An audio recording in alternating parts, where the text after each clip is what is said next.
I will bestow a sense of optimism towards you, but only so far and no further. And I'll do so anecdotally. Just the other day, I was walking down the boulevard in rush hour traffic, and I had a huge smile on my face, and I had a pep in my step because I was grooving to the tunes I was listening to. And I remember I felt fantastic.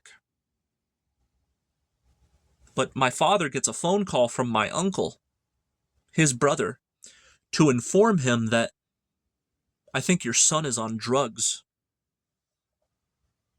My father probed me with questions. And I responded, what? If a person is openly happy in broad daylight in front of a public place, that automatically means they're on drugs? What a sad world. What a sad, sad world. But you might be thinking to yourself, how can you, of all people, the asshole's philosopher, who is openly pessimistic and angry in his videos, do something like that? Because they can take everything from me, but they can never take my spirit, and that's where I derive my happiness from. And they'll never take that away from me.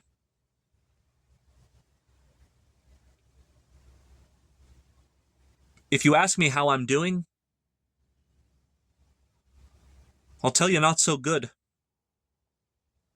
But if you ask me how I'm feeling, I'll tell you that I'm feeling so happy.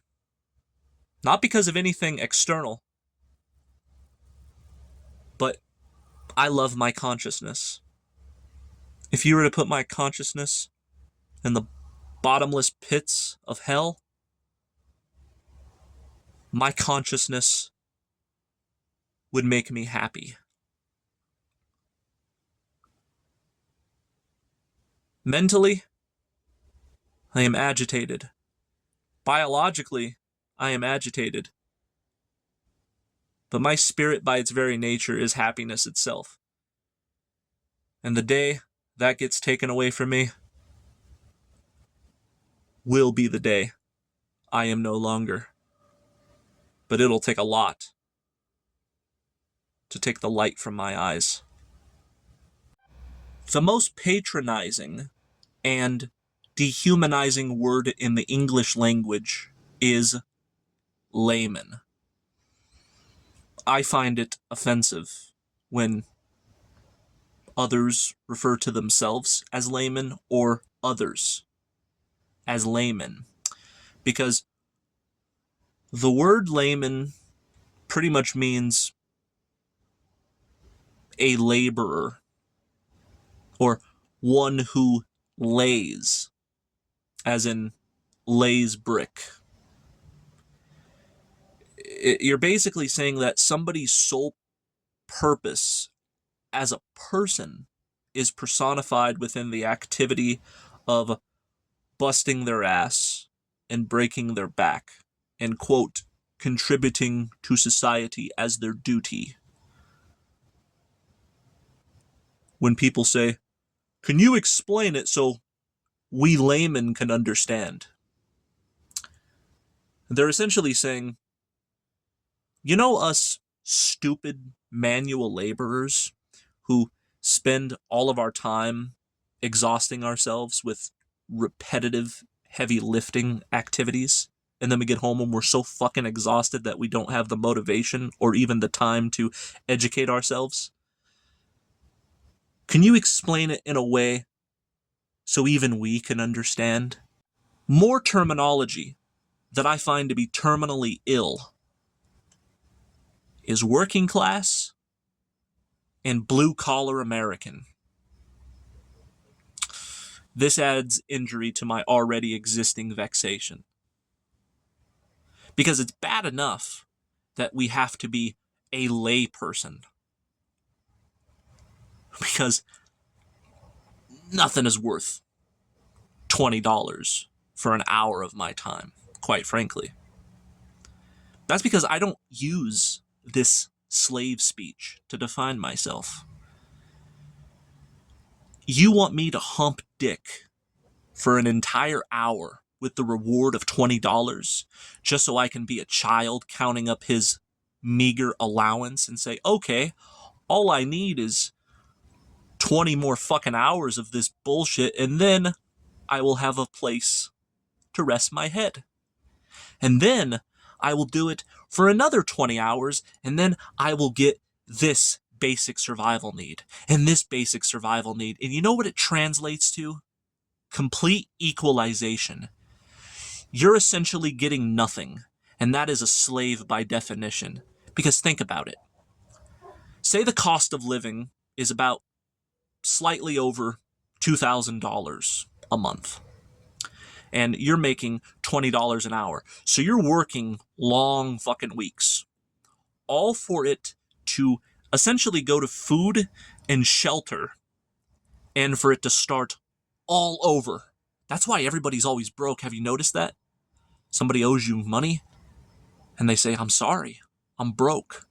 You were broke last month. You were broke the month before that. Everybody's always broke. That's because we're fucking slaves. All of our manual labor finances completely equalized at the end of every month, and we have to start from scratch. And if that's not a slave, I don't know what is. You know what else makes my pecker fall off into the shitter? Coffee snob culture. And I'm not exempt from this. So if I'm talking to you, I'm talking to myself. But it's those of us who, rather than hanging by a thread, we're hanging by a coffee bean. We are relying on a stimulant that aggravates our nervous system so we can be caffeinated enough to perform our everyday task. And then when we start to get exhausted and we pop a Tylenol in order to make the pain go away just a little bit, have another cup of coffee with our fucking Advil. You know what else is a bitch slap across the face to those who rise and grind at the ass crack of dawn? It's the insulting fact that so many of us, including myself and perhaps yourself as well, are nothing but low-functioning adults, regardless of it all. A lot of pop phraseology nowadays uses the term adulting. Oh, I'm just adulting when it comes to what we call responsibility as far as our education, child rearing, and our profession. But what is this, quote, adulting really signify as far as worthwhileness if it just translates to equalization, where you're working for the exact same things every fucking month that starts afresh just to have basic commodities? I don't mean to sound like an arrogant piece of shit, but the truth of the matter is, no amount of money is worth 1 hour of my time. Period. I don't care if it's $1,000 an hour.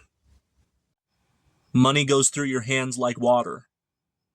And we say, if we don't pay our bills, the loan sharks are going to come after us. And we say things like, I'm drowning in debt. But a more practical usage of those metaphors would be thus, just to simplify it, pain and relief. Pain, relief. It's the first of the month. All your bills have been paid for the previous month, but they're not going to stop coming. That car payment, that fucking mortgage, your child's dentist, this, that, and the other, fucking ad infinitum and nauseum. So it's like, this is a problem. I'm in pain. And then you hump dick just to get temporary relief, just for the pain and the problem of lack and the fear of losing what you have to start all over again. That's what it means to drown to death and get a breath of fresh air from time to time, but we're all actively drowning, and we're actively being burnt alive. We get temporary relief, but we're going to burn some more. You know what's a sad sight to see? When I look out my window at 4:30 in the morning and I see the traffic jam of all the people commuting to LA. That is the poster card of hell. And what's an even more sad sight to see is every time you go into a gas station, especially if it's after 5 p.m. when people are getting off of work, and you see that the majority of people that are standing in line have a 6-pack or a 12-pack in their hands. And you can see the exhaustion and the misery in their eyes, and knowing that they're just going to take that 6-pack or 12-pack, and that's going to be the highlight of their fucking day. That is the poster card of hell. But you know something? One time I was thinking to myself, look at all these NPCs wearing their mask, as I was the only one that wasn't wearing one. And then I was standing in line with a 12-pack in my hand, and I saw everybody else was doing the same thing. And it was unsavory. But I realized then and there that I was no different to any of them. Here's some more terminology I'm not too fond of. Quote, toxic workplace environment. Because it misses the point entirely. Manual labor by itself is fucking toxic. Even if you're getting paid handsomely, even if your boss is nice and your coworkers are too, matters not. Manual labor is toxic. The fact that you have to pay to be alive is toxic. Being sedentary, like a chicken in a battery cage, being a pencil pusher in a fucking cubicle all day for some corporation that corresponds to a cause that you don't even fucking agree with, you're just there because you have no other choice, is toxic. And yes, if you have rotten assholes for coworkers and a slave driver for a boss,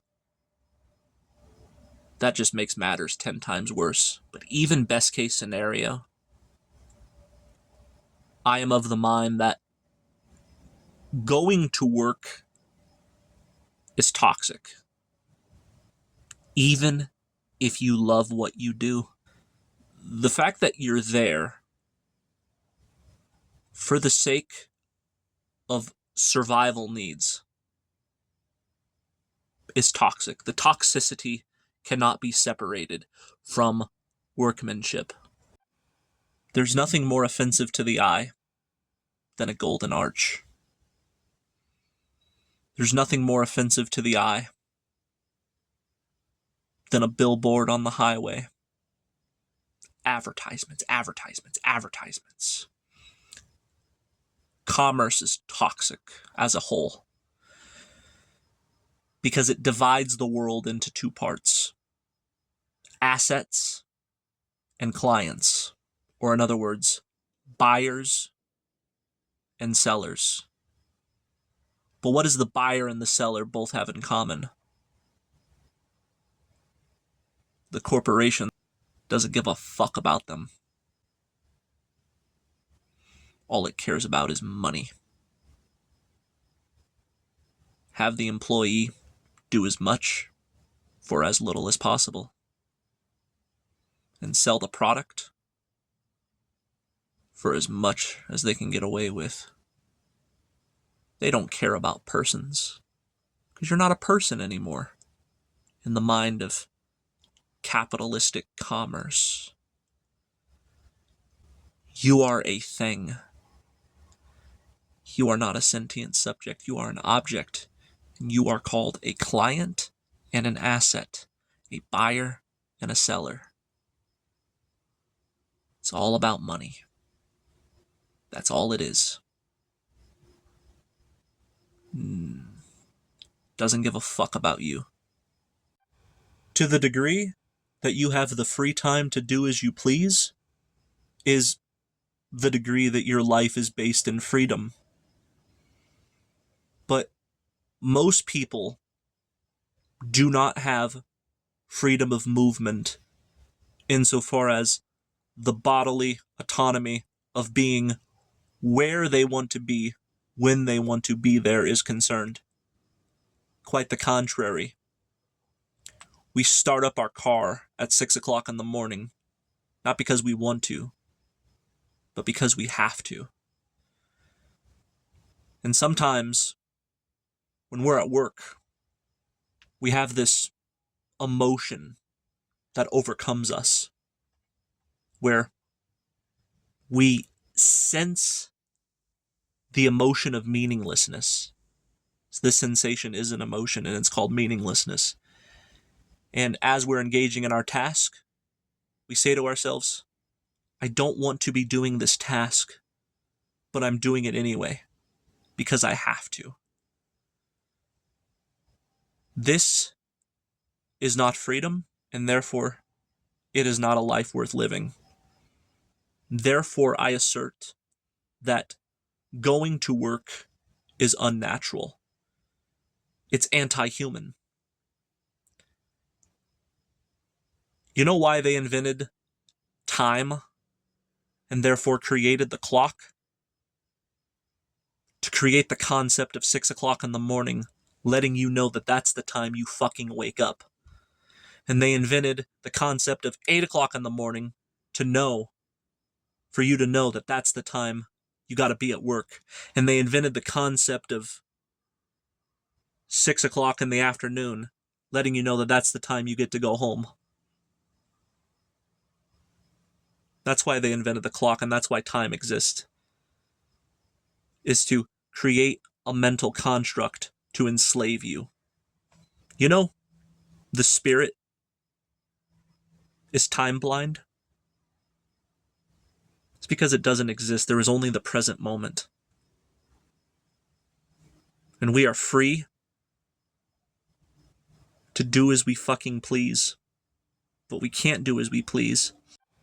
I am of the opinion that crippling depression and suicidal ideation, or even the follow-through thereof, is a 50-50 split of two different things. Number one, which is not the subject at hand, but it's the loss of a loved one, whether breakup or bodily death, or the loneliness brought about that's not able to be replenished with another partner. Then they off themselves. But number two, which is the other 50% of this equation, is apropos to the subject at hand, and that is people who are so up to their eyebrows in debt, student loans, and credit cards, you name it, and then they dug themselves in a hole that they can't get out of. And they find that the only way out is to blow their brains out. I know of several family members and acquaintances, and even close friends, who have removed themselves from this world because of the lack of money. We are brutalized by this world without anybody ever even laying a hand on us. Money, and pussy in particular, drive a man insane. We go mad over pussy and money. And what was the motivation that got you to go to work in the first place? I don't know about you, but there's anything that's going to motivate me to make a lot of money doing some stupid bullshit job, it's going to be pussy. And I can tell you that from my own autobiography. Anytime I've ever worked and had that urgency, there was always pussy involved. They feed off of each other, money and pussy. You can't live with money. Can't live without it. You can't live with pussy. You can't live without it. Money and pussy just feed off of each other. It's disgusting. It's wonderful. It's an oxymoron. I love it. I hate it. Fuck you. I love you. And then we die. I am not a solutionist when it comes to the misery of the working man. Because here's the thing. It's easy for us to say, I hate my fucking job while we're working it. But let's say we weren't working because we quit, and then everybody else had a grand awakening, and then everybody quit at the same time. You know what would happen? Nothing would be able to function. You would go to the grocery store, and there was no truck driver to deliver the goods, and nobody to stock the shelves, and nobody to ring you up at the cash register, and all the meat would be expired, and so too would the milk. And then you got a whole nother load of problems on your hands. So, what are you going to do? The world works, and they're miserable. If the world didn't work, we would have to resort to hunting and gathering, and perhaps even cannibalism to survive. So, like everything in this world, damned if you do, damned if you don't. What's the working man gonna do? He's gonna go to fucking work. That's what he's gonna do. I don't want to go to work. It sucks. I quit.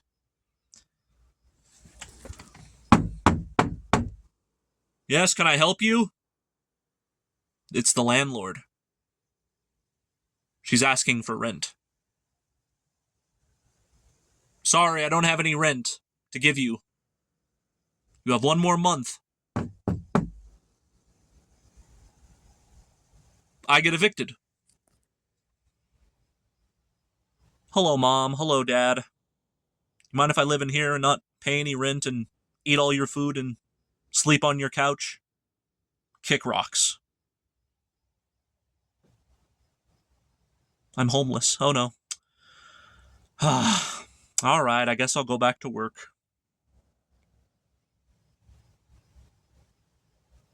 You can't win in this world.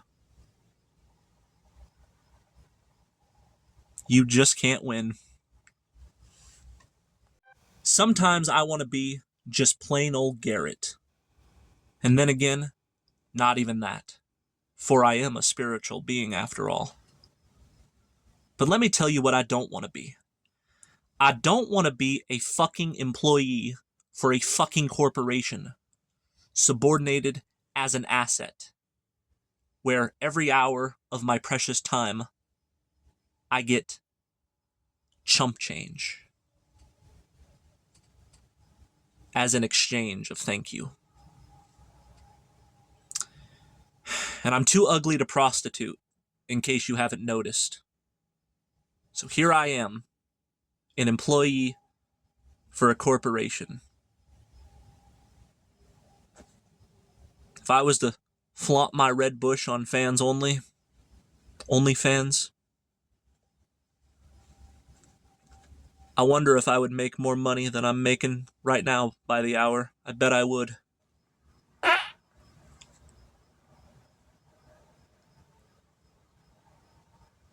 What difference does it make? You and I both have to get up and go to work in the morning. So, what does it matter?